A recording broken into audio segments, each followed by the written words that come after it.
Good afternoon, good evening, good morning. I'm Utpala, and welcome to Class 2 of Foundation Course 4, which is Proof of Future Lives. And we're going to start Class 2. So before we start diving in, let's take a moment and set our motivation for this course, because if you may know, if you've been taking other courses with ACI, you know about the importance of setting motivation to make the seeds that we plant from the activities we do, such as attending classes on this ancient wisdom and contemplating these ideas, to make these seeds as powerful as possible. We should have a very clear motivation. That's one of the first steps.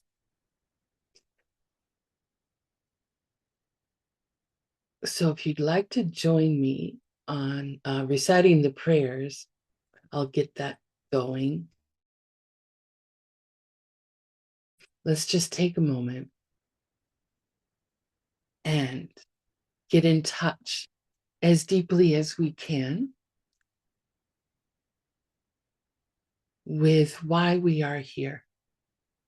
What brings us to this course? What brings us to this class today? And make it as high and as big as you can. Aim for the stars.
Sangye Chidan Soki Chuknam La Jangchu Pardu Dakni Kyabsu Chi Daki Chishe Gibe Sunam Ki Jola Pinchir Sangye Druparsho Sangye Chidan Soki Chuknam La Jangchu Pardu Dakni Kyapsu Chi Daki Chishe Gipe Sunam Ki Drola Pinchir Sangye Duparsho Sangye Chidan Soki Chuknam La Jangchu Pardu Dakni Kyapsu Chi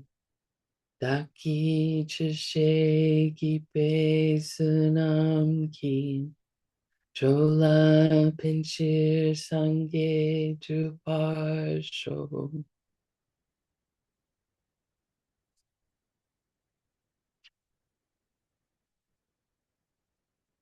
Sashi Puki Jukshukshin Meto Drum Riram Lingshi Yende Genpadi Sangye Shindu Mikte Oarki Jokun Namdak Shinla Jukchupar So Idam Guru Ratna Mandala Kam Niryatayami.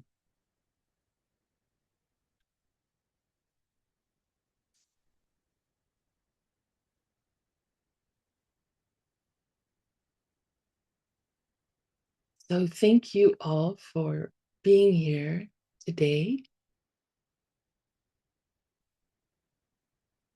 It really is my honor to be teaching. It's like the best thing in the world. And so I very much appreciate you giving me this opportunity. Because when I do so, not only am I sharing information with you, but I'm I'm placing the teachings deeper in my own heart. And whenever I have the opportunity to do that, it's truly, truly a gift. So thank you. So before we get started, were there any questions from our first class? We didn't talk about too awful much. Just went over the different sources that we'll be using and the lineage of those texts.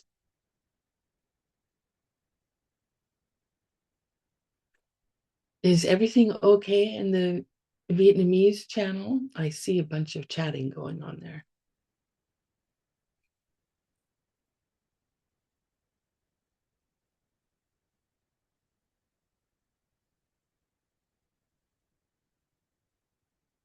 Everything's okay. Okay, great.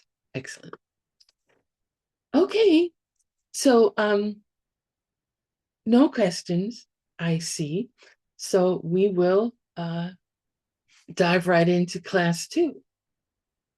And today we're going to talk about 2 main things. We'll talk about levels of reality. And if you've been to other courses, you know that Buddhism likes to like divide things. So they'll take some topic and they'll tell you all the different types. And when we talk about reality, there are different ways we break reality down into different types. So we'll be presenting a new way of breaking down reality into different types. And then we're also going to talk about, as sort of an introduction to the next class, we're going to talk about some of the qualities of an enlightened being.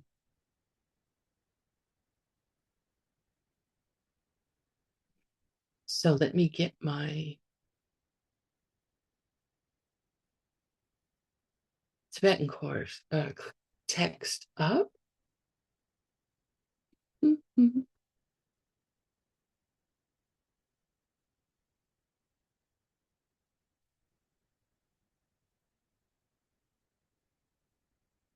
There it is. And I want to see you. Sorry, I always have to, struggle a tiny bit with my software. Okay, great. There we go. So the main topic of our course is sema, or in Sanskrit, pramana. And this is accurate perception. And we typically, if we're not horribly ill, physically or mentally, if we're not overcome by strong emotion like craving something or jealousy or anger, we have accurate perceptions all day long, like 99% of the time. There's a few cases when we don't have pramana or accurate perceptions. Like sometimes we're looking at something and like I have this all the time, actually, as I get older. This little dark spot will move, and I think it's a fly who's going to, come close to my eyes. And it's actually just this little, they call them floaters, this little piece of, I don't know, some piece of my interior eyeball is floating around inside my eyeball. And so it looks like a little fly, but it's not a fly. So I have a non-pramana, a non-sema, an inaccurate perception of a fly when it's actually just this little thing that's inside my eyeball. Or, we're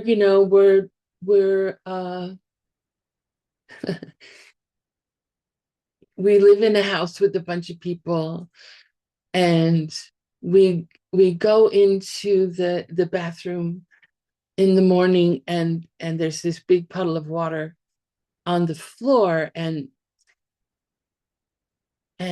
we think, oh, my housemate really made a mess in here, and they really need to be more careful.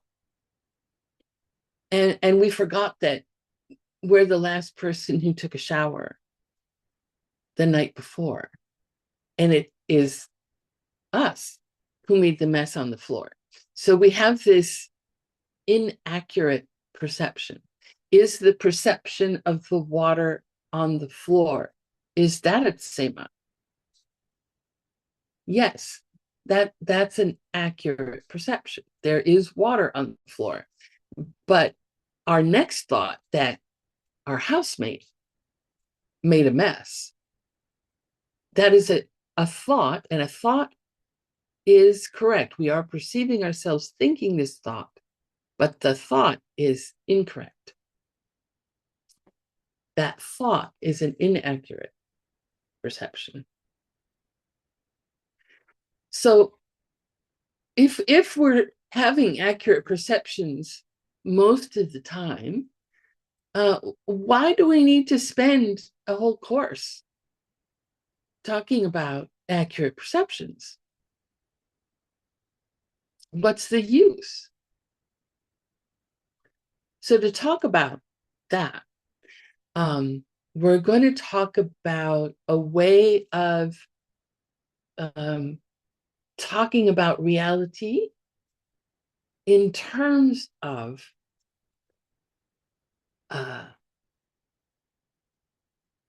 how we perceive, or how reality can be perceived.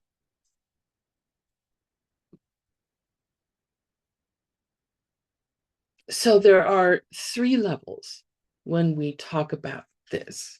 So this is not about like the 2 truths, whether something is ultimate or deceptive. Here we're talking about reality in relationship to how it's perceived. So the first level is called ngungir. Ngungir. Ngung means evident or obvious, or sometimes we'll see it in other logic course class when we talk about proofs. Manifest. No. Here means like that which is. That which is. So Lungir is evident reality, obvious reality. So, for example, colors and shapes are, to a person who is sighted, obvious reality. Blue, white, red, those are all Lungir. Those are all, to our eyes, evident reality. Most of the objects of our senses, of our sight, of our ability to smell, to taste, to hear, to touch, even to think, those are all evident reality. What appears to those sense powers. If we don't have some sort of, physical disability or mental disability, those would be things that would make our perceptions inaccurate. But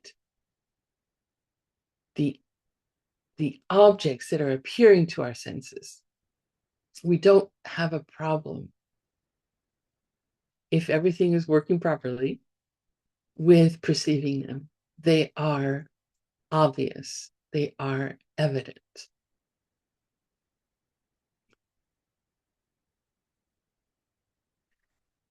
The second level of reality is called kokkyur. Kokkyur. Kok means hidden. So, hidden reality, that which is hidden, things which are hidden.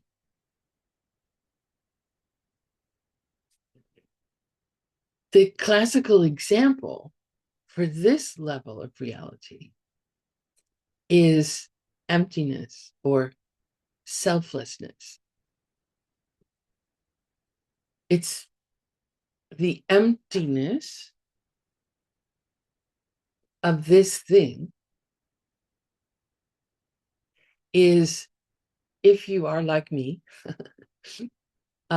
if you are not an enlightened being, the emptiness of this object is hidden reality.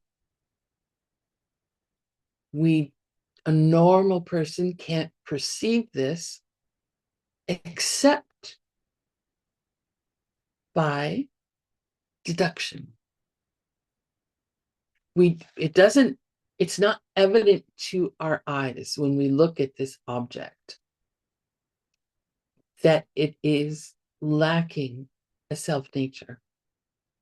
We have to use our reasoning.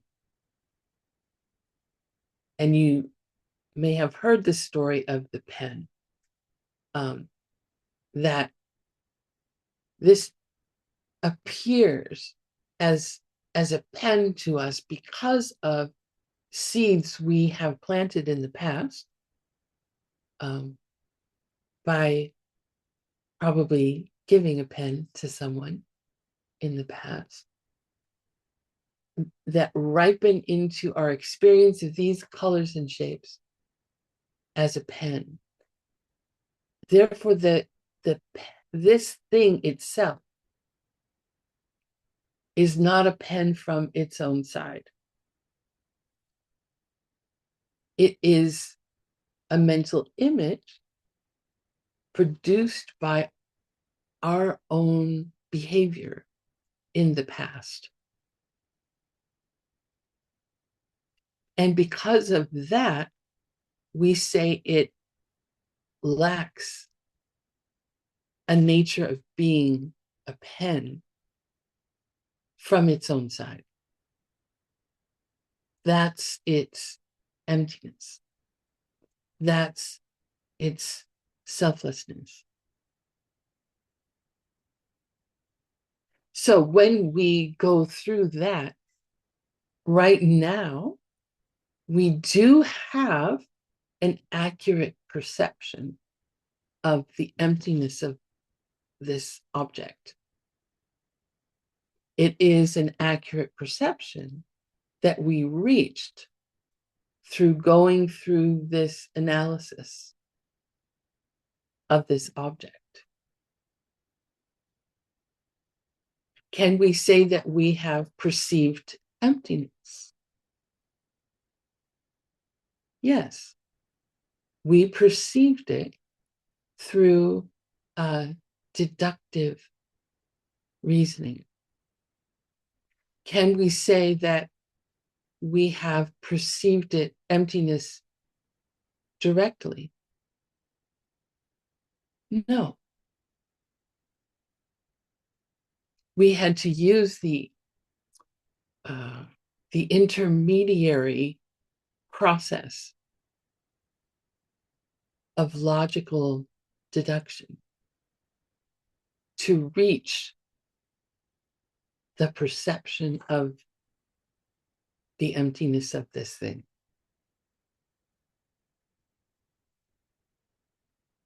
Unless you're enlightened. If you're enlightened, you perceive emptiness and appearances in the same moment.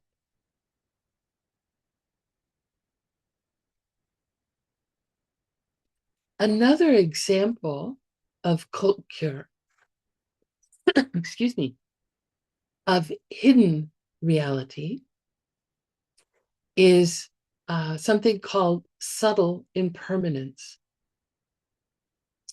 Subtle impermanence. So impermanence, that means a thing, like this thing has two kinds of impermanence. It has gross impermanence, or we could say obvious impermanence, and it has subtle impermanence. Its gross impermanence is that one day, or when it runs out of ink, because this is not a kind of pen where I can refill it.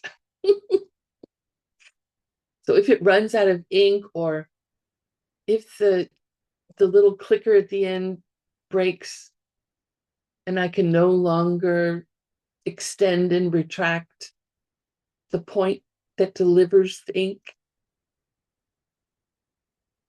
if that breaks, then it is no longer a functioning pen.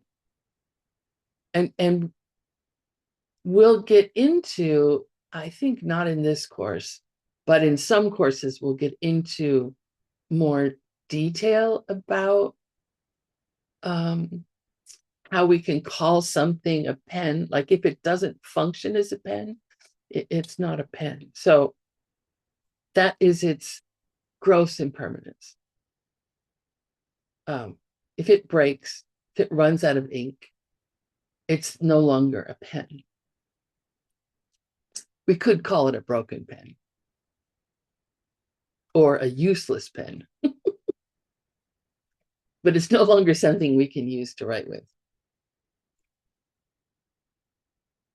The other level of impermanence is that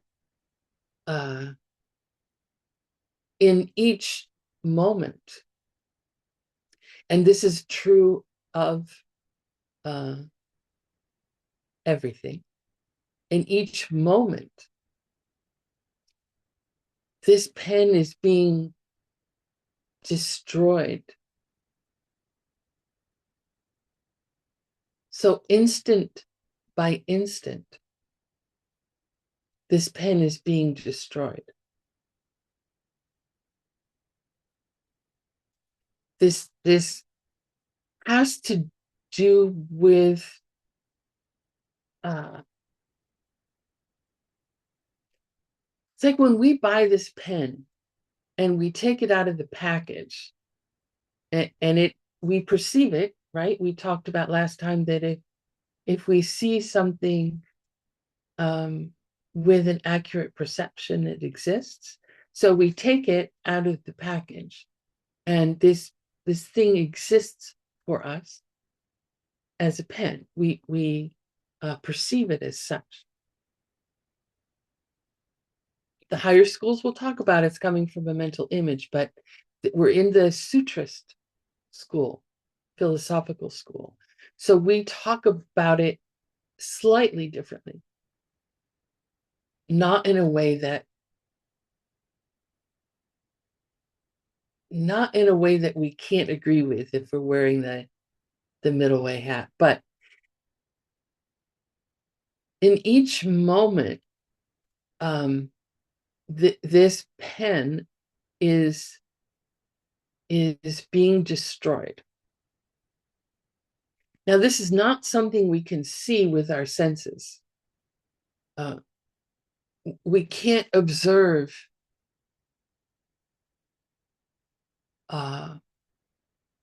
like our own destruction moment by moment. The moment we born is the birth of our death as well. And each moment we die. In each moment, the coming together of two people in a relationship, whether it's, whatever kind of relationship, just meeting someone on the street or meeting the person that we have a romantic relationship with, meeting our child when our child is born. In that moment is also the end of that relationship. So everything that is a changing thing, a functioning thing, is being destroyed moment by moment.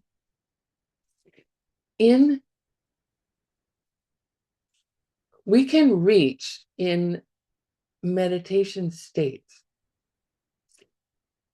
If we have been meditating for, if we have developed the capacity to focus our mind in a very stable way on our object of meditation. If we have honed that skill, if we have developed that skill deeply, then we can perceive subtle impermanence. But normally, when we're walking around in our normal day-to-day life, we don't see subtle impermanence. We only notice gross impermanence when something ends. That's when we notice impermanence. Like, my cup, or my glass. Let's everyone take a sip of water.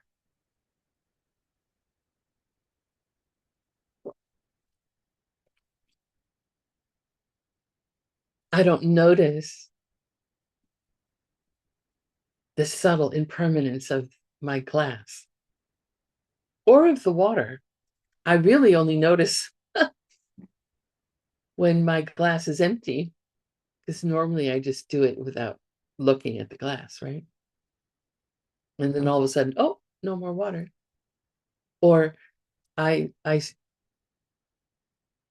fumble and the glass falls from my hand and breaks. Then I notice its gross impermanence. It's broken, no longer a functioning glass. I I try to think about that with cars that I've owned. Um, to think that, in each moment that this thing will break, even just the gross impermanence, I can use it in my practice. That this car um, will have its first scratch. There will be a scratch. And then when it happens, it's like, oh, okay, it happened. I don't get so upset about things because I know they're going to end. It's like, that's what things do. They end. So it can help reduce attachment, thinking about impermanence, even gross impermanence. But subtle impermanence, um, we don't see. It's kokure. It is that which is hidden to a normal person. Then there's shindu kokure. Shindu kokure, which is the third level of reality. And shindu means very or deeply.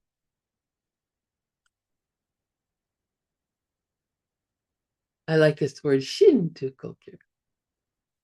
Extremely hidden.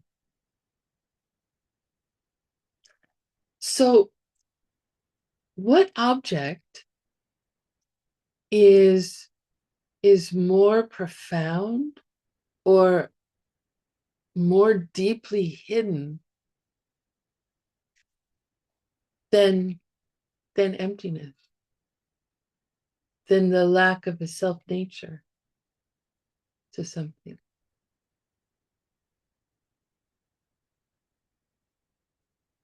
More deeply hidden than subtle impermanence. Yes, thank you, Marian. Karma, the subtle workings of karma, uh, are more difficult, are more hidden to us than emptiness is.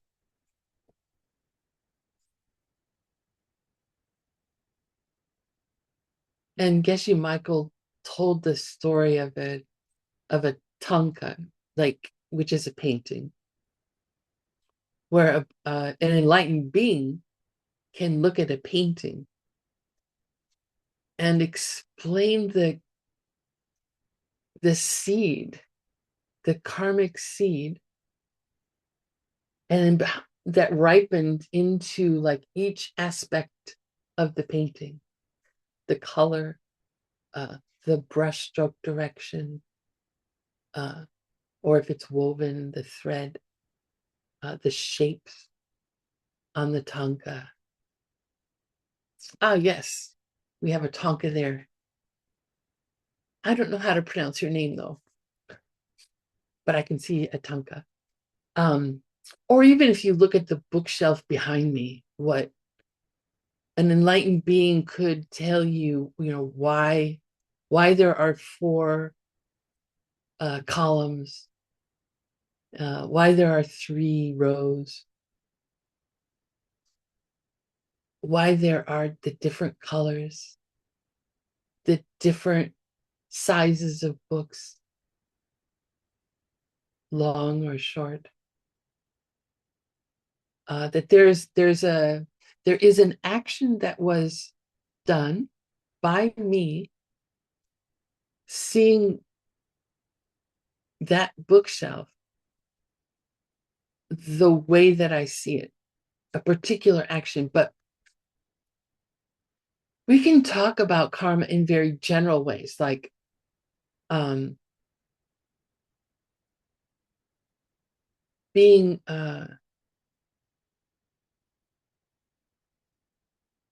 being generous with other people can lead to us experiencing others being generous with us.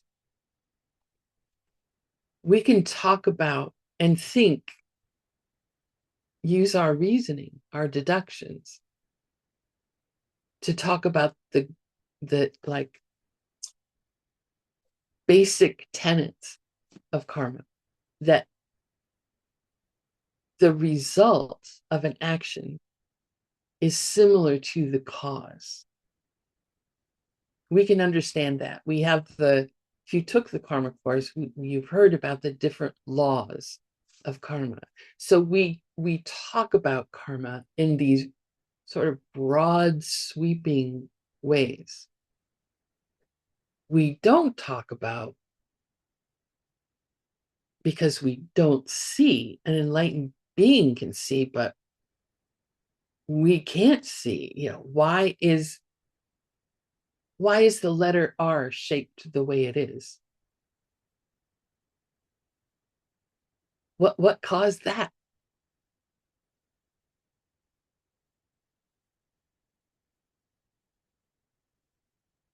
Because everything has a cause. Every result, our experience of a result, is the ripening of a seed that we planted by doing something. So everything. I mean, if we think about it, we look around the room that you're in right now, we see sort of however many objects we see that are, big objects, a monitor, a glass, a desk, a wall, the color of the wall. We see things like that. But if we think more deeply, in each object, in each big thing that we've created, like a wall,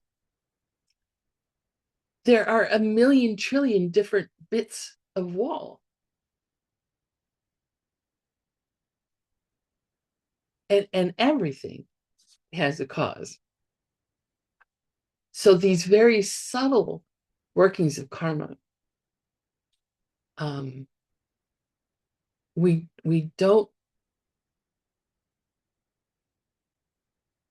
are very, very hidden. Shintukokner, hidden reality. Only an enlightened being can see that.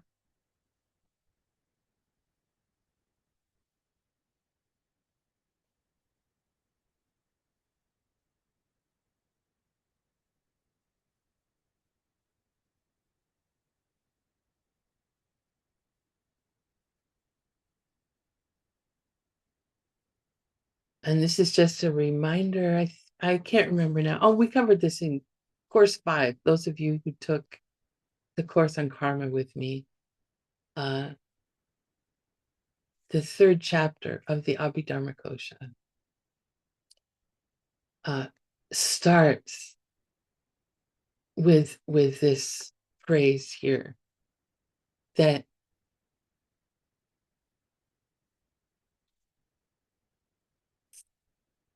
Lele Jiktin Natso Ke,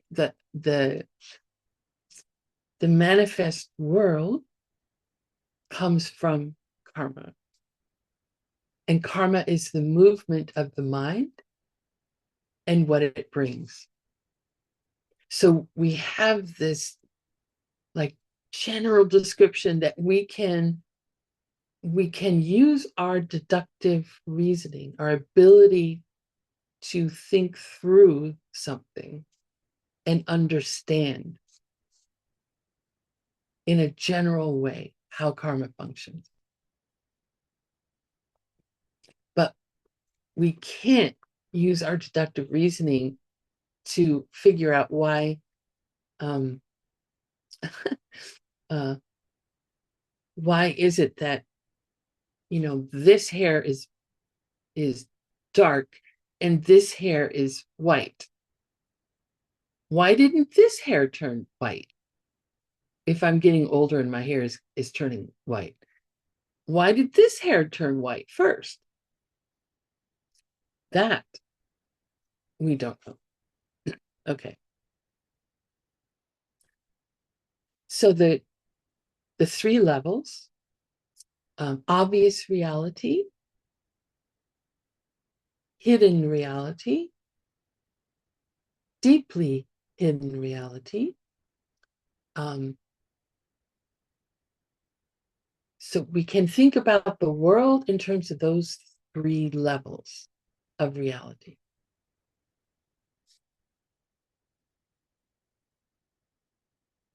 Obvious reality, right in front of our face, within earshot.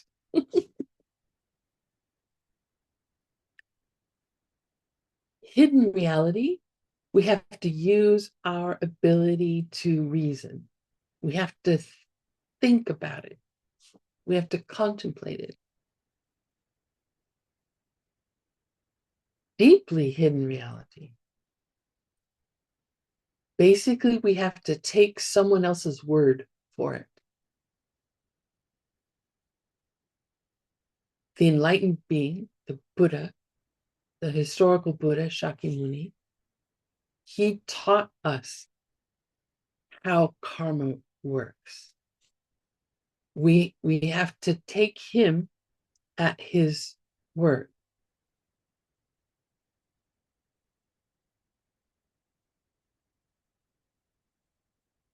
So if you think about that, and this is something that we touched on in the first class, why do we take Shakyamuni Buddha as an authority, as someone that we should pay heed to, listen to what they say? What is our proof that Shakyamuni Buddha is speaking the truth? And this is one of the things that is very important about this course. If we need to, if there's something we can't see and it's something we can't figure out with our own logical abilities, if we must take the authority of someone else, then we must be certain that that person is worth taking as an authority. Yes, we're going to get into that. Exactly.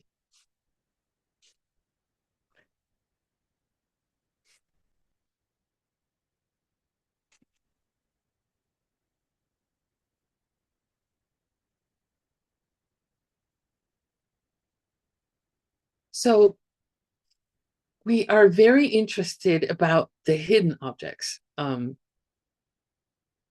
We're we're we're pretty much okay as a species, the human as a human being, that you know we trust our eyes. That's a saying in English. I trust my eyes.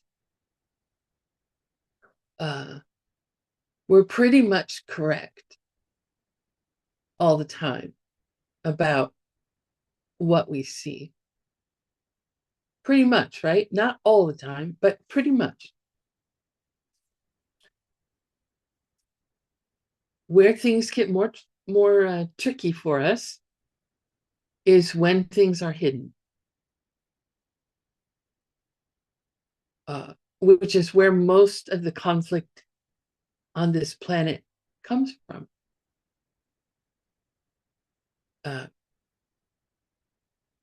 People thinking that they're being logical or reasonable when they're their reasoning is faulty, when they're drawing conclusions based on faulty assumptions or faulty correlations between things, we could call it sloppy thinking.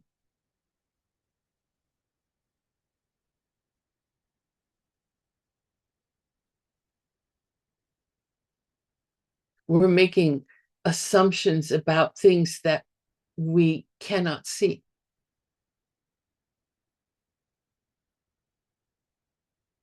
Like we cannot see the motivation of someone else. We cannot see other people's thoughts, except in very rare circumstances, like after we see emptiness directly, there is a period of time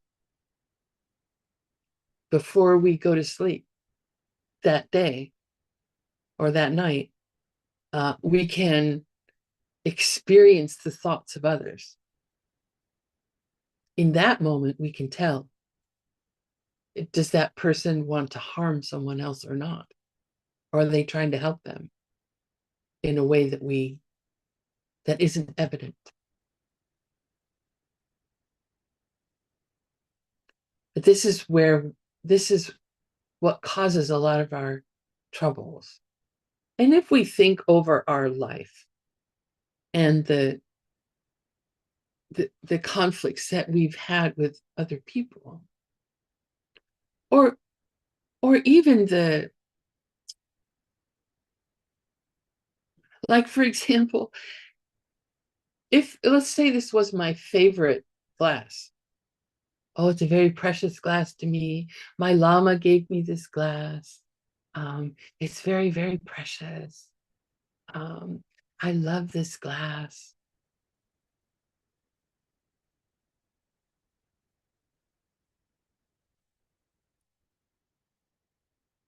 And uh, and then I it slips out of my hands and it breaks. And I go, oh no, favorite glass is broken. Oh, my Lama gave it to me, now it's gone. So I'm at that moment, impermanence is completely hidden to me.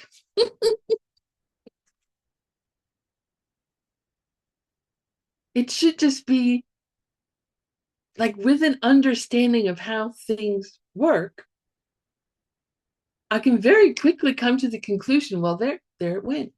It was here, now it's gone. I liked it when it was here. Now I just have to sweep it up and throw it away. Like, no angst, no trouble, no wailing.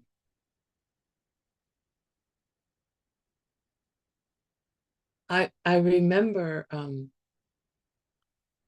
I was sitting in a room full of people who were students of Geshe Michael's teacher, Ken Rinpoche. And we were doing a retreat together, but it was a sort of a study retreat. So we were still like in a room, and we were doing um, some studying and some talking, not much about other things. We were keeping pretty well focused. And word came in that Ken Rinpoche had passed. One person in the room just was completely beside herself in grief. Um, to have your teacher pass from this world.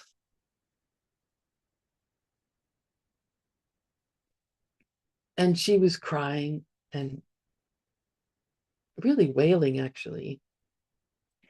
And then there was another person in the room who, like, nothing changed in her face. she understood his impermanence, and her seeds are what caused him to be in her life, and those seeds had run out, and that's the way that is. Was she sad? She was sad, but she didn't express to me this like this deep like, you know, when you're you're grieving about something, like that's the only thing you can see, that's the only thing you can feel. Nothing else in your world uh, takes your attention. Like, you can't be happy, you can't really enjoy a meal if you're in this deep grief.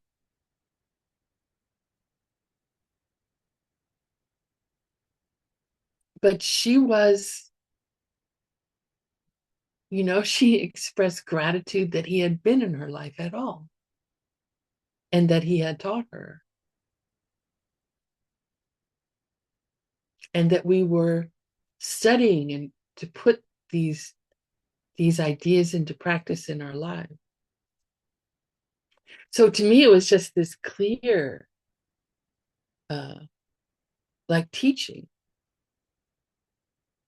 about how we hold things, and how that affects how we feel and how we are.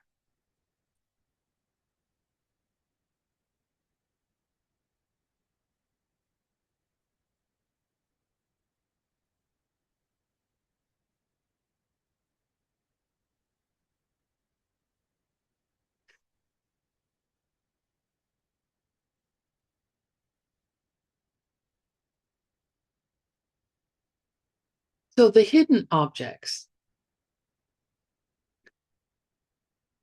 that we want to, the hidden reality that we want to understand or see or perceive, there's three main objects, as she Michael says. Nirvana, or freedom from suffering, freedom from being trapped in the cycle of suffering existence. So freedom from death. Does that exist? Does that state of being exist? That's one.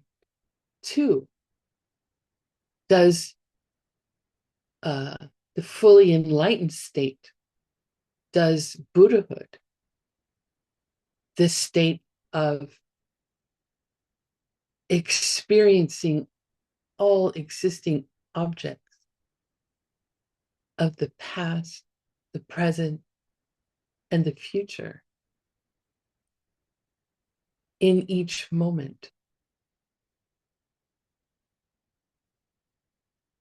as well as their absence of a self-existence,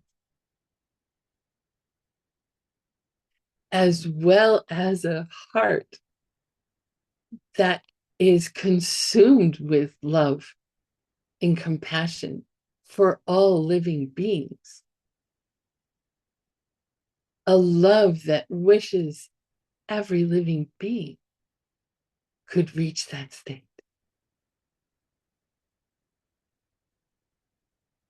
Does that state of existence exist?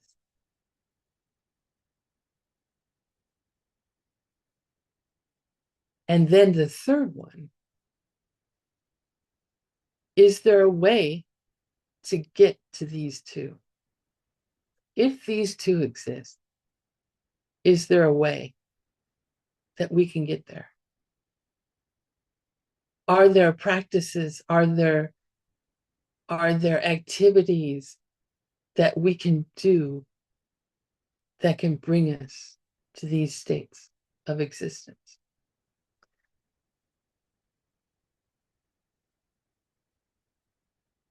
Those are the hidden things that we know from other courses we've done, are, from the very first course. This is what we take refuge in. This is our protection. That these three things are possible, especially on the Mahayana, on the greater vehicle path. These three things are possible. And that's where we get our protection. Now, is that protection that we feel, this refuge that we take, it's not very powerful if it's just like, that's a great idea. That sounds really good.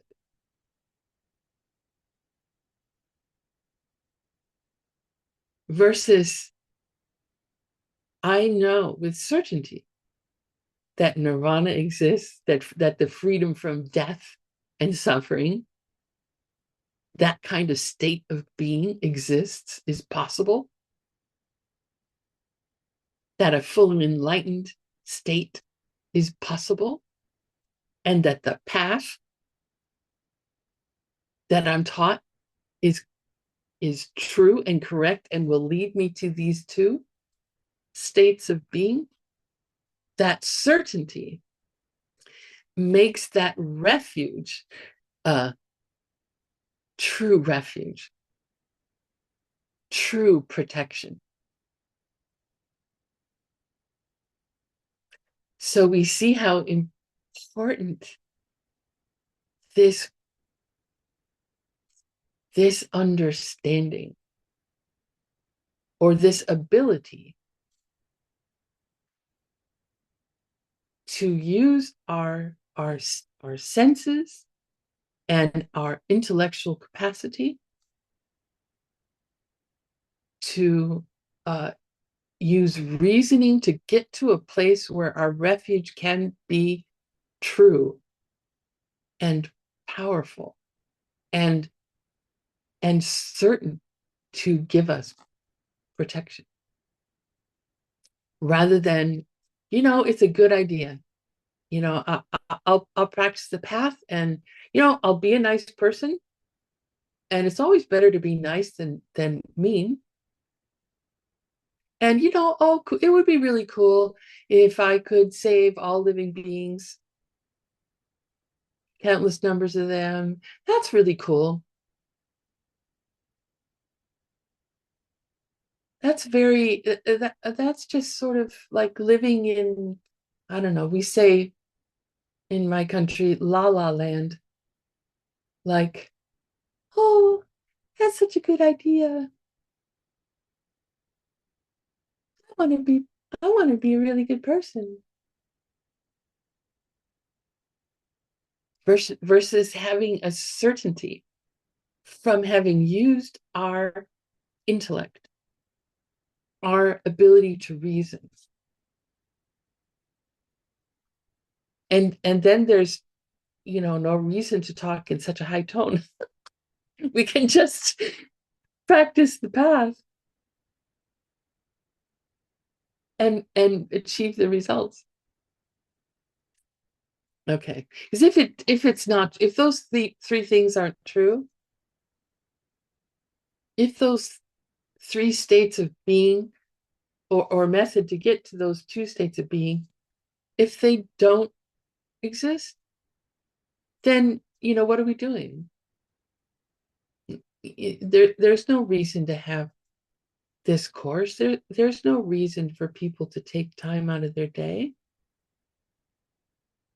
to translate for you. There's no reason for you to spend your precious time. You could be out eating bonbons and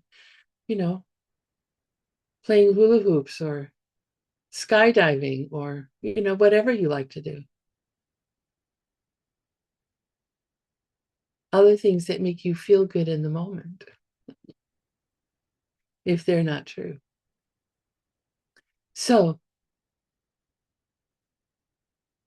yeah, we want to reach certainty about objects, which, if you are who you appear to me to be, if you are like me, objects that are hidden.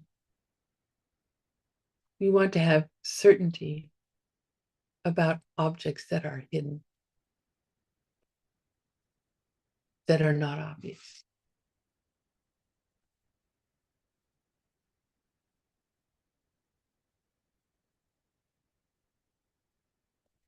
So these three levels of reality, obvious, hidden, and deeply hidden, are they discrete groups? Like, if we have this thing, let's take another sip of water. I don't know about you, but I'm thirsty today. May no more beings have thirst. So my favorite cup, we take this thing, is it going to belong to one of the three realities? Like, is one of those realities exclusive for this cup?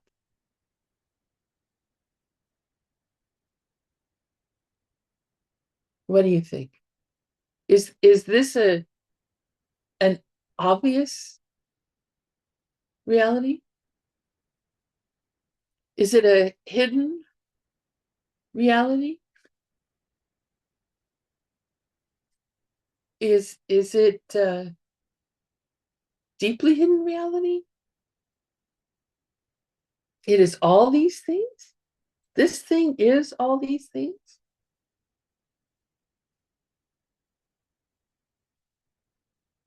From its side?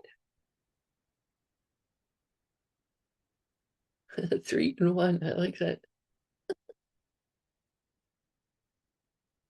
It depends on who's looking. It depends on who's looking. To someone who does not have the ability to see, and they're on this Zoom call, this is not obvious reality. It's hidden reality because they heard me speak about a cup, and they can reason from the words I've used that I am holding a cup in my hand. But they also have to have some sort of faith that I'm not lying. I'm not trying to trick you about what I'm holding in my hand. So they must have some sort of certainty in trusting my words. Now, I'm not equating myself to a Buddha. I am not a Buddha. I'm an ordinary chick. And this thing to a sighted person is obvious reality.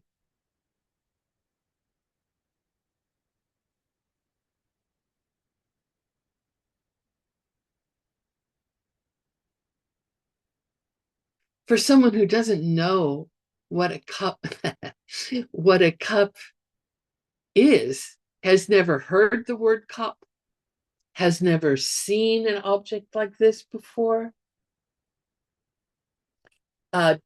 doesn't even have the concept of, drinking, which is possible, that there are beings who don't have that experience. This is very deeply hidden.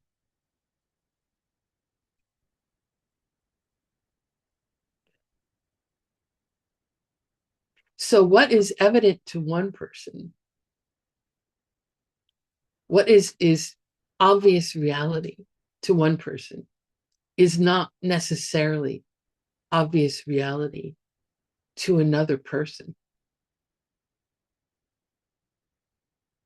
And we see examples of that, right? Or at least we've heard stories of people who are at an event, something happens, and people have a different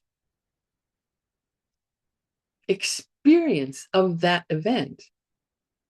What is obvious to them is not necessarily shared with other people. Maybe the general characters are the same. We can say, oh, a man stole the purse of this woman. I saw that, and everyone can agree to that. But was the man tall or short? Was the man blonde or gray? Or they have different details of what they saw. So obvious reality is not from the object. It is from the perspective of the person perceiving reality. And that makes sense, right? If we say that what an existing thing is that which is perceived by an accurate perception. If that's the definition of reality, of something that exists, then it must come from this side. These three levels of reality, they don't exist out there. They're not buckets in which we put things. They represent our abilities of perception.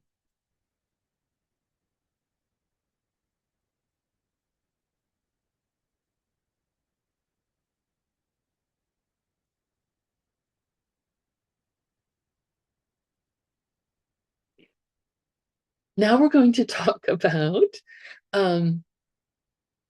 types of accurate perception. And we've sort of alluded to this, but this is just to highlight it. There it is. The first type is munsum sema. Munsum sema. Now, munsum, you'll see that if we go up here a little bit, it has the same first word as this phrase we started up here with.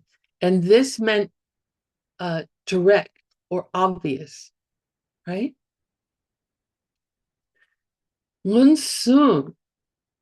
This sum is not 3. If you're studying Tibetan, this is a different spelling, and these two words go together. Munsum means direct perception. Direct perception. And then sema, of course, means accurate perception. So this first type of accurate perception is a direct, accurate perception.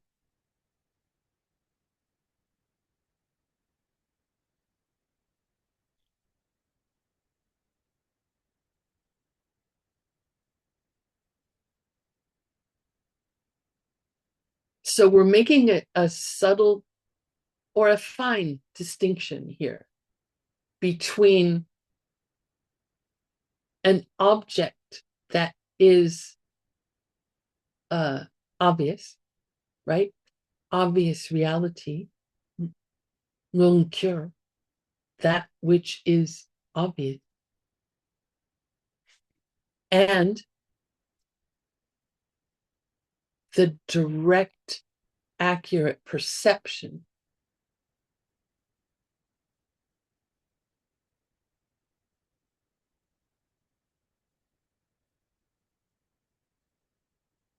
so we talk about perception of something, right? Perception of my hand. We have this obvious, that which is obvious is my hand to people who are sighted and on this Zoom call, nobody else except a Buddha. And then we have the direct, accurate perception on this Zoom call to people who are sighted of my hand. In the little box, if you have your, if you're watching me and not just listening while you're washing the dishes or something.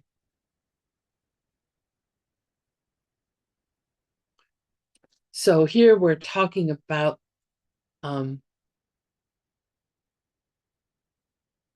perceiving things. So this is this direct, accurate perception, this type of perception.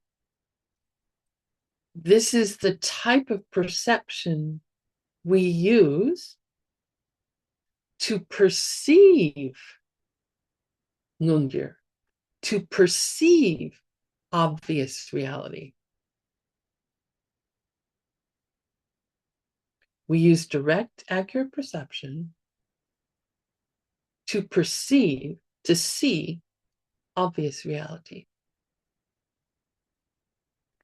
So you could say that the job of direct, accurate perception, its function is to perceive obvious reality.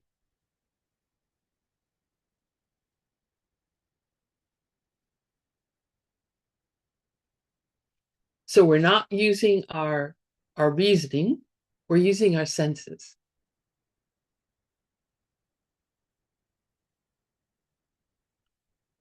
Those are our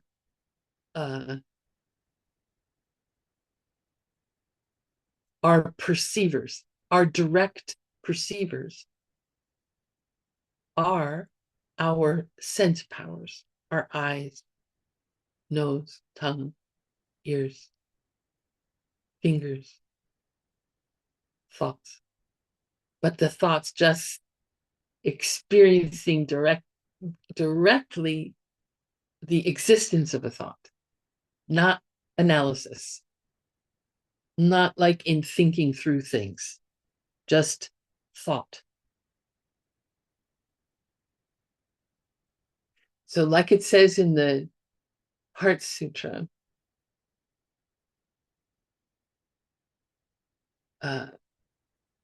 Mikme, Nawame, Name, Cheme, Lume, Yime.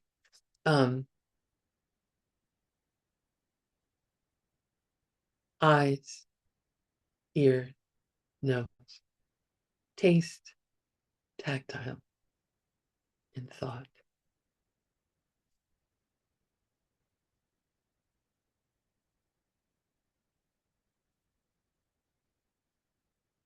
Now, what about in Tonglam? Tonglam is the path of seeing. Tonglam is at the beginning of Tonglam, we are in the direct perception of the absence of self-existence. We are in the direct perception of emptiness.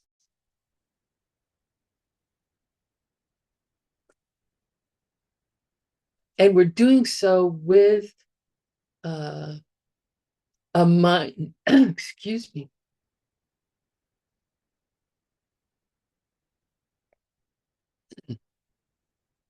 with a mind that we have trained to be single pointed and a very deep, like there's no other object that is experienced, just that object.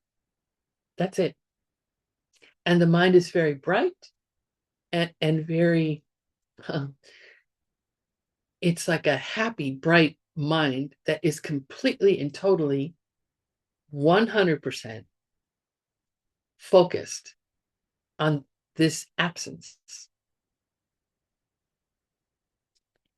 There is a particular word for that kind of perception. It's still a direct perception, but it's called a Nelnjor Munsum.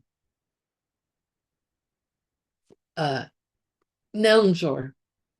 That means yogi, or Neljor Ma is yogini. And Munsum is a direct perception. So that's a yogic direct perception. That's what they call it. You may hear this in other places. And some of you may know about Vajrayogini. This is her name, Dorje Nelnjorma, in Tibetan. Dorje Nelnjorma, Vajra Yogini. So this meditative, direct perception of emptiness is also, it is a Ngunsun Sema. It is a direct, accurate perception. Is mindfulness close to the state? Well, I mean, mindfulness is, thank you for asking. And mindfulness, I tie that word most closely with this idea of being aware, awareness. Like if I'm mindful throughout the day, I'm being aware of, like, for example, my posture, of where I'm sitting, of how I may be affecting other people in the room, you know, what is the tone of my voice? Am I speaking too quickly for live translators?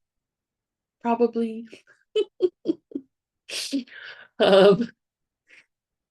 Like I'm mindful of my environment and my behavior in that environment. Like I'm less likely to yell at someone if I'm being mindful. Like I'm mindful of my vows, for example.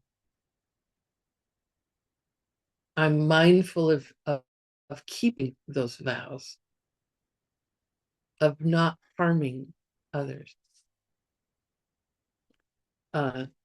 So that's like a way of being in the world. And that is to me, it's more, although it's focused, like I'm focused on keeping my vows, I'm focused on not harming others, I'm focused on trying, on my motivation, on trying to live my life in a way that is planting the most powerful seeds for, advancing towards getting out of the cycle of suffering, towards becoming enlightened. I'm mindful of these things. So I'm focused on that, but it's also expansive. I'm not letting other things out of my awareness that could be important to me in my path of practice, if that makes sense. Whereas Single pointed concentration is hyper focus. There's no awareness of me. There's no way I can be mindful of my behavior when I'm in the direct perception of emptiness. Because in that moment, I'm not aware of me at all. I'm not aware of anything other than that emptiness. So I would say, in generally speaking, mindfulness is referring to a broader uh, a broader focus of the mind. I hope that helps.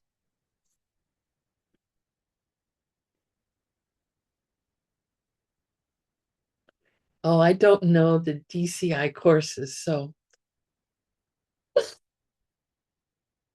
I'm glad it reminded you of them. Okay, so the first type of perception, of accurate perception, is direct accurate perception. Excuse me.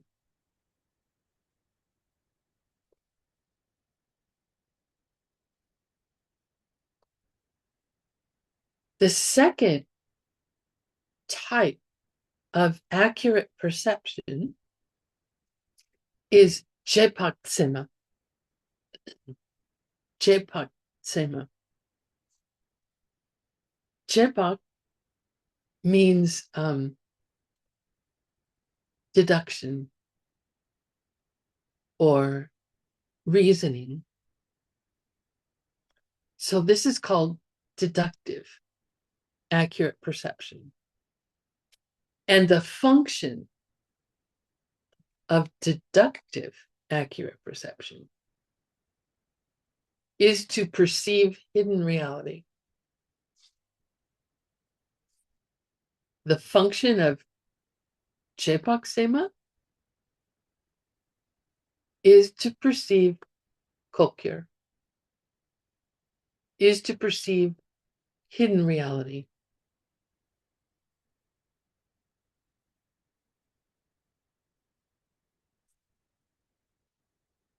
We use this type of perception all throughout our day.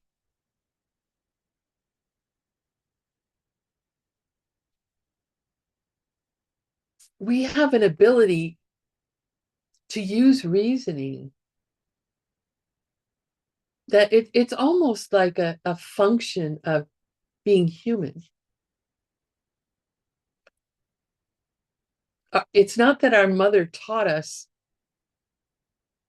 how to use deduction.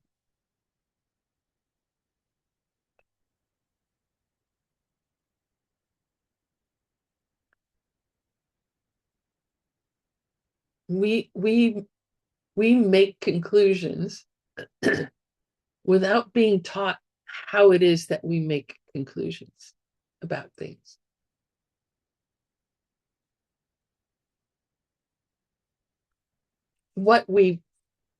So we weren't taught how to do this. And so we don't, unless we're someone who has studied this topic, we don't really understand how we're using this ability to analyze, to use reasoning. So part of studying tsema, studying accurate perception, is to figure out, how does this work? How does reasoning work? What are we doing when we are using logic? is it possible to become more skilled in using logic? Like when we become more skilled in being able to focus our mind on an object in our practice of meditation over time, can we become more skilled, more effective in our use of reasoning over time? Can we make our ability to jepaksema, to have used deductive, accurate perception, so that we can see hidden reality with the kind of power that brings certainty to our mind? That we're not just reading a script about how a logical syllogism is laid out.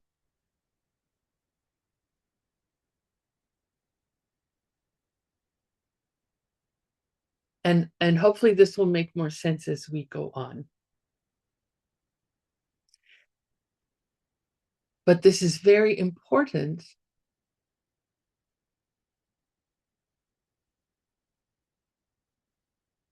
for us to get to those questions, the answers to those questions. Is there a state where we could be beyond suffering and death?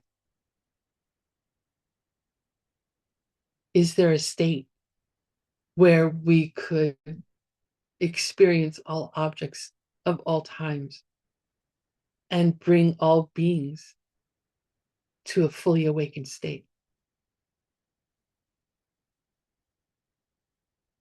Is there a path that will bring us to these states? We need to use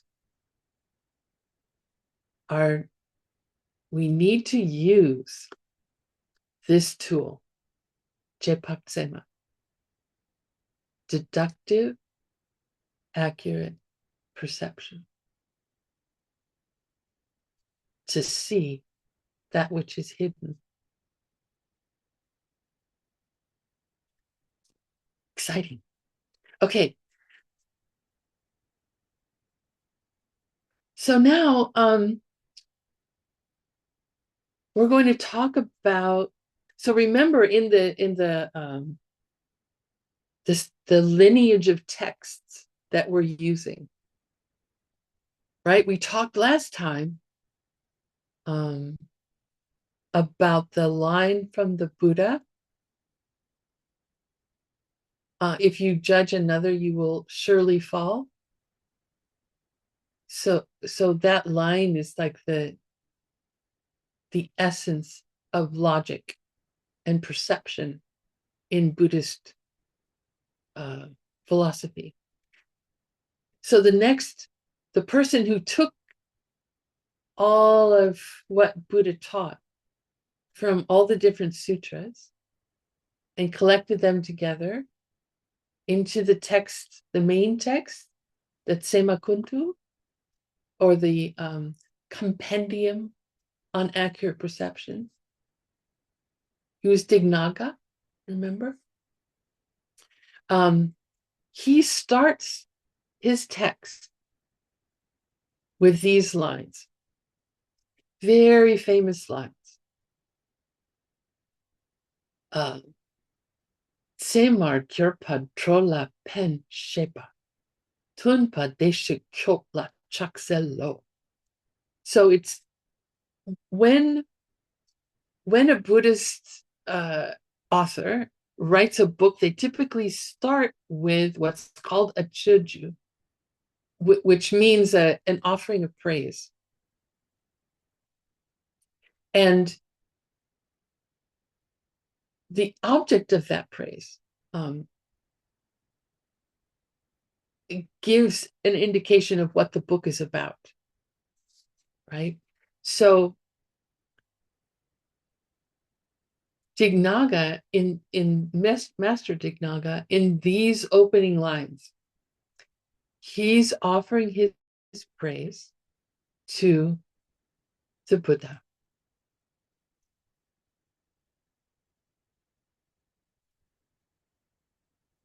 Chakse lo. Lo is just an ending, a terminating particle.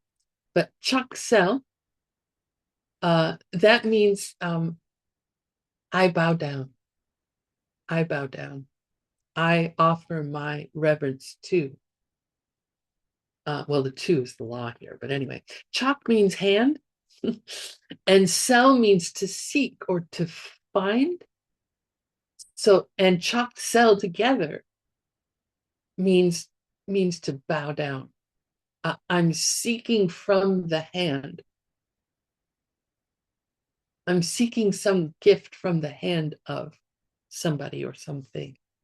So that's what it means to bow down. Sanskrit is namas, and we still hear this word in, like, for example, in India, where the greeting is namaste. It means I bow to you. That's how they say hello. I bow to you.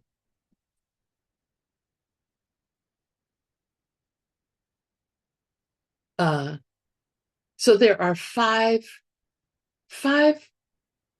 qualities here of an enlightened being that Master Dignaga is bowing down to. The first one is Semar Gyurpa. Semar Gyurpa. Sema, valid perception. Now with an R at the end. This is a particular kind of particle in Tibetan called a Deni particle. And we'll talk about that. What that's doing in this phrase. And Kyurpa means became or turned into.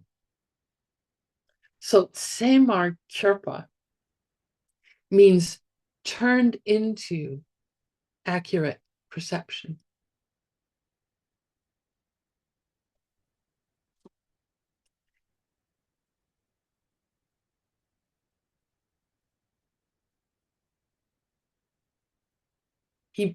He became an accurate perception. Now, when we talk about divine existing things, changing existing things, there are three types. There's mental things, thoughts, emotions. There are physical things, bodies, cups. And there are things which are changing, but they're not mental and they're not physical. And the third type of thing is like Utpala. Utpala is not physical, it's not mental. Utpala is a name, a concept. Utpala has a mind. Utpala has a body. But Utpala is not a mind. Utpala is not a body. Utpala is just a concept, a name. So, yeah, it sounds like my name. So, it is Sema, accurate perception. Is that mental, physical, or neither mental nor physical? Like a concept. Accurate perception. Mental, right. It's a mental state, a state of mind.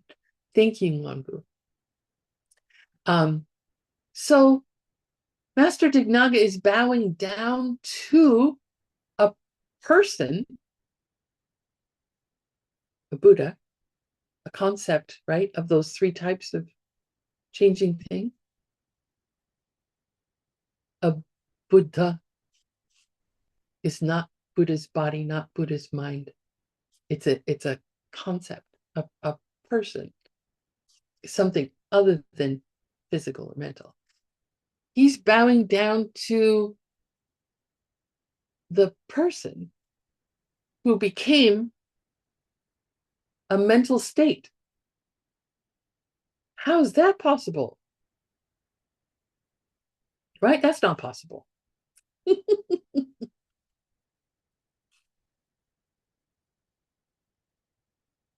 A person can't become mental. A person has a mental part, but a person doesn't become a state of mind, right?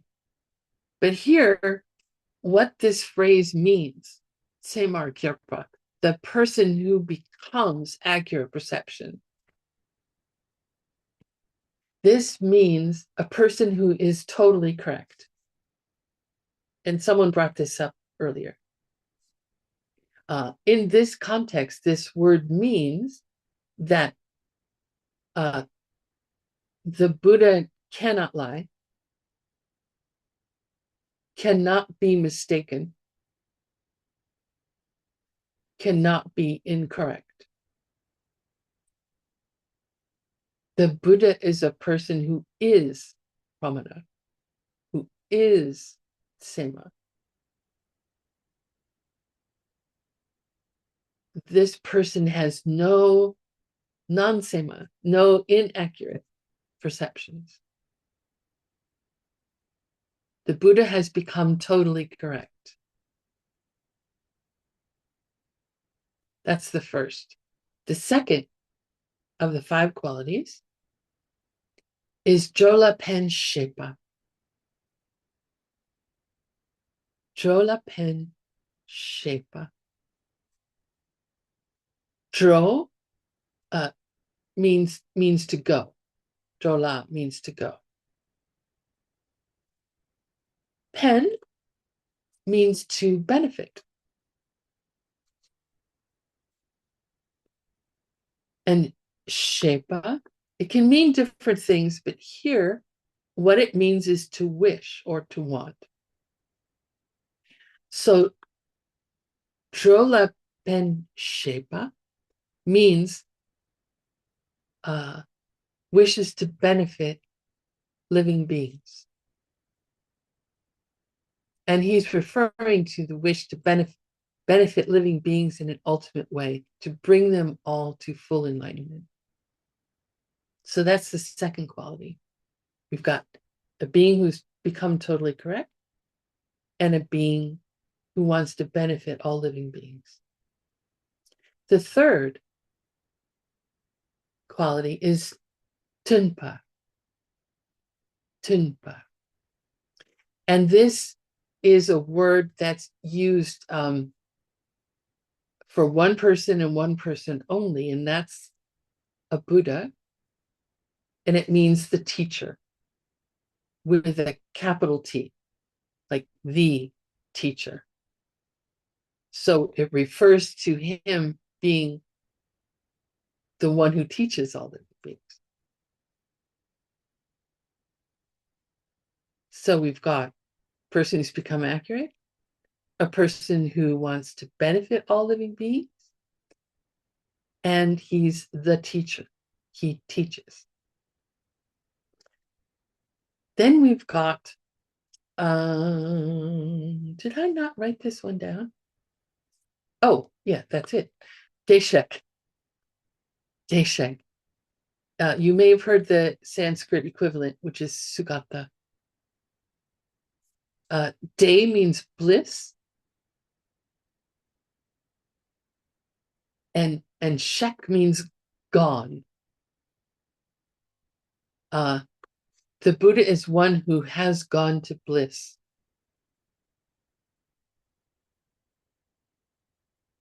They've totally escaped the cycle of suffering. and they experience bliss all the time. So this is one of particular interest to us. So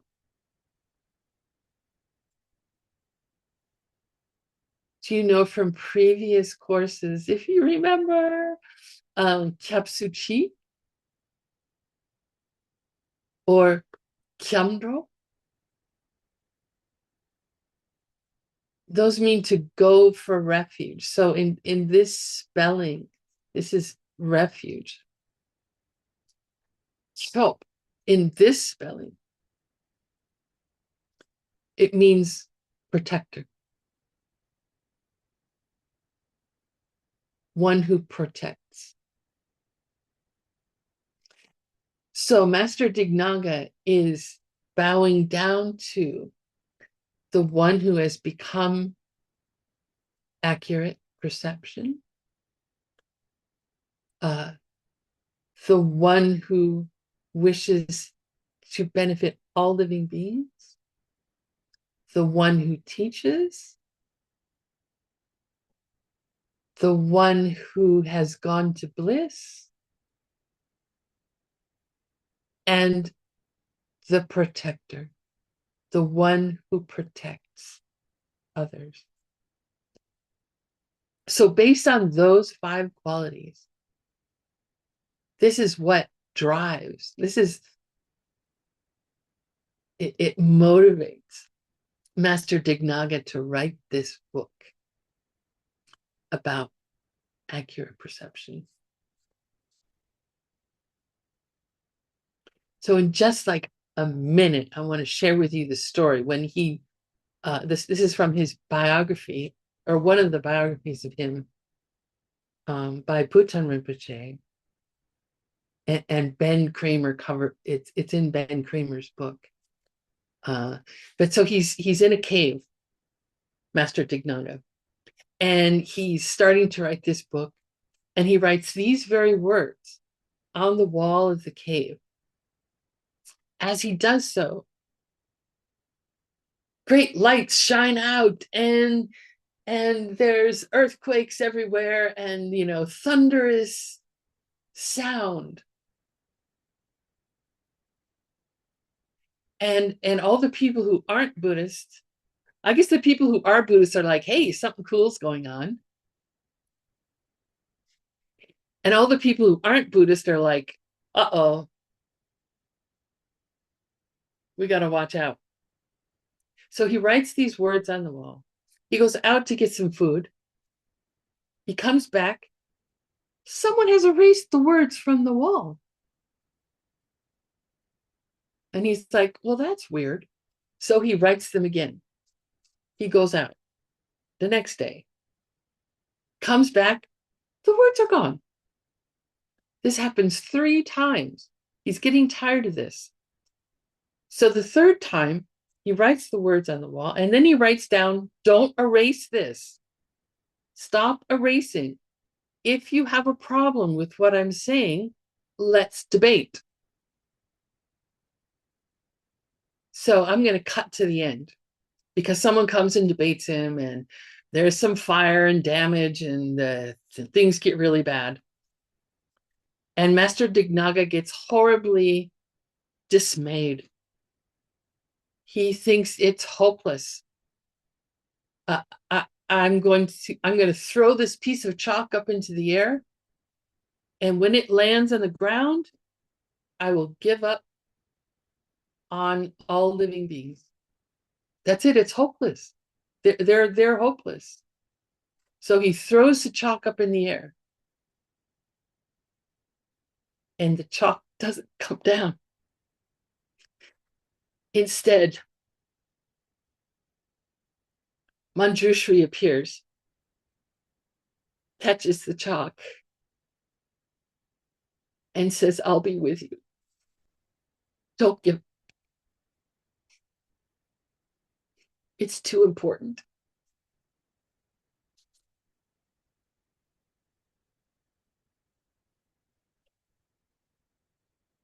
Such a great story.